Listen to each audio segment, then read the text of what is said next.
The 50 year celebration of Sholay. 15ই August 1975 সালে মুক্তি পায় রমেশ সিপ্পির হিন্দি চলচ্চিত্র সোলেই। ভারতবর্ষের চলচ্চিত্র ইতিহাসে সবচেয়ে জনপ্রিয়তম হিন্দি চলচ্চিত্রে পরিণত হয় এই 50 বছর ধরে। একটা সিনেমা এত দিন ধরে দর্শকদের আকর্ষণ ধরে রাখতে পেরেছে বলে সর্বকালের সেরা হিন্দি চলচ্চিত্রের খেতাব শোলেকে দেওয়া যেতেই পারে। সোশ্যাল মিডিয়া জুড়ে হাজার রকমের ভিডিও পোস্ট করা হয়েছে শোলে সিনেমাকে কেন্দ্র করে। কোন কোন সিনেমা থেকে কোন কোন সিন নেওয়া হয়েছে অথবা সিনেমার গান কে গেয়েছে, এই সব আজ দর্শকদের কাছে জলভাত। সুতরাং আজকে আর সেসব নিয়ে নয়, আলোচনা করব একটু অন্য কিছু নিয়ে। আজকের ভিডিওটা হোক একটু ভিন্নধর্মী। আমরা দর্শকরা জানি যে সিনেমার কাহিনী কখনো কখনো বাস্তব জীবনের থেকে উদ্বুদ্ধ হয়ে লেখা হলেও বেশিরভাগ চরিত্র কাল্পনিক হয়। আমাদের আজকের ভিডিও যখন শোলেকে নিয়ে, তখন শোলের পপুলার চরিত্রগুলো কি কি একটু জেনে নেওয়া যাক। অমিতাভ বচ্চন করেন জয়, ধর্মেন্দ্র করেন বীরু, সঞ্জীব কুমার ঠাকুর, হেমা মালিনী বাসন্তী, তাই তো? ওহো, আসল পপুলার চরিত্রটা তো বলাই হলো না, সেটা আমজাদ খান অভিনীত চরিত্র গব্বর সিং। এই চরিত্রেই আমজাদ খান তার ফিল্ম ডিবিউ করেন। কি আশ্চর্য বলুন, একই তো ফিল্ম ডিবিউ, তার উপরে ভিলেন, তাও নাম গব্বর। কেমন যেন গোবর গোবর, অথচ অল টাইম হিট। বিশেষ করে তার মুখ নিঃসৃত বাণী তো লোকের মুখে মুখে, যেমন কিতনে আদমি থে, अरे ओ सांबा कितना इनाम रखा है रे सरकार हम पर। सांबा बोले पूरे 50,000। सुना, पूरे 50,000। और ये इनाम इसलिए है कि यहाँ से 50-50 क्रोस दूर गांव में जब बच्चा रात को रोता है तो माँ कहती है कि बेटा सो जा, सो जा, नहीं तो गब्बर सिंह आ जाएगा, इसकी सजा मिलेगी, बराबर मिलेगी। 6 गोली और आदमी 3, बहुत नाइंसाफी है। तेरा क्या होगा कलिया? जो डर गया समझो वो मर गया। अरे ओ सांबा, ये रामगढ़ वाले अपने बेटियों को कौन चक्की का पिसा आटा खिलाता है रे। আসলে কি জানেন, এই এতগুলো চরিত্রের মধ্যে গব্বরের চরিত্রটাই একদম আসল চরিত্র থেকে নেওয়া, এবং এই ডায়লগ এটাও একদম খাঁটি। কারণ চম্বলের বেহেরে একসময় মায়েরা বাচ্চাদের আসল গব্বরের ভয় দেখিয়ে ঘুম পাড়াতেন, তাও শোলে সিনেমা মুক্তি পাওয়ার 15 থেকে 16 বছর আগে। ভারতের প্রথম প্রধানমন্ত্রী জওহরলাল নেহরু পর্যন্ত ওই গব্বরের মৃত্যুর খবরে আশ্বস্ত হয়েছিলেন। এমনই ভয়ঙ্কর ছিল এই গব্বর সিং গুজ্জাল।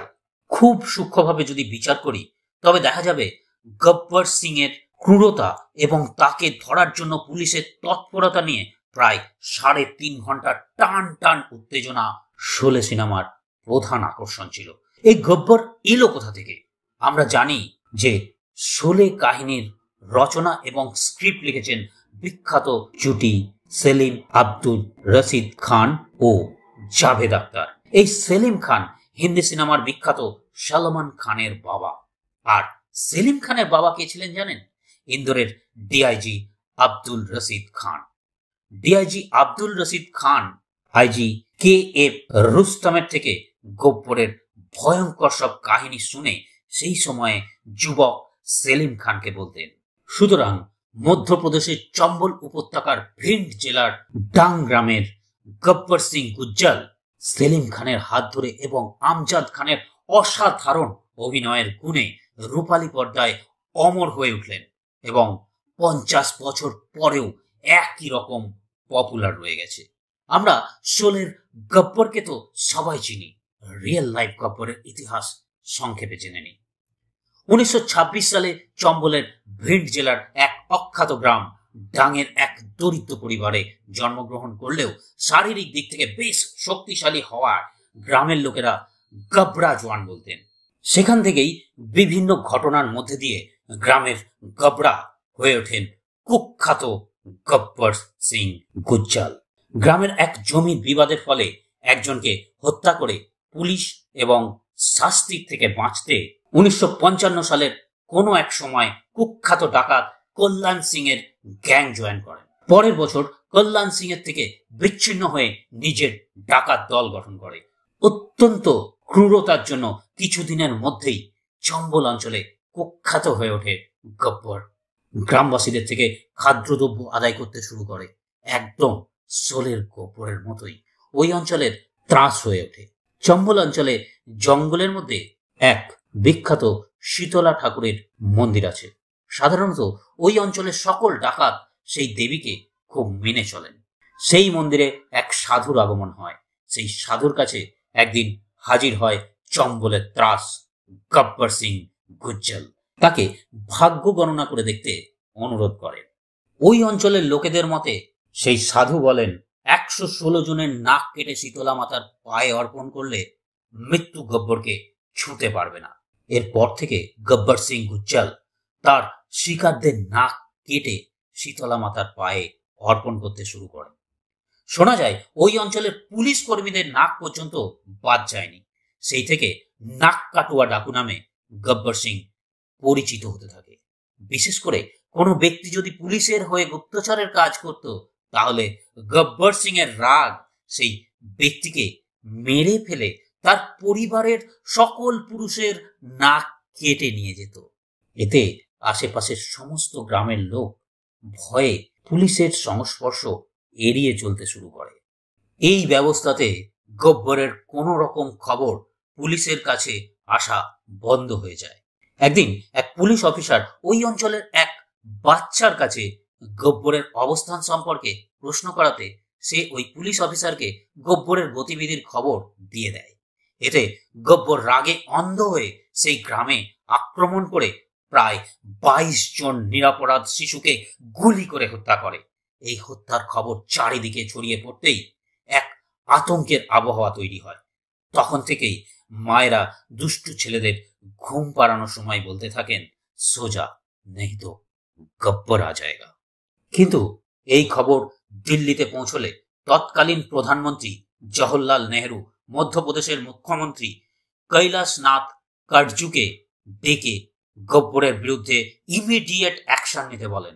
এরপরে পুলিশ অ্যাকশন বাড়ানোর সাথে সাথে মধ্যপ্রদেশ সরকার 20,000 টাকা, রাজস্থান সরকার 20,000 টাকা এবং উত্তরপ্রদেশ সরকার 10,000 টাকা গব্বর সিং এর মাথার উপর পুরস্কার ঘোষণা করেন।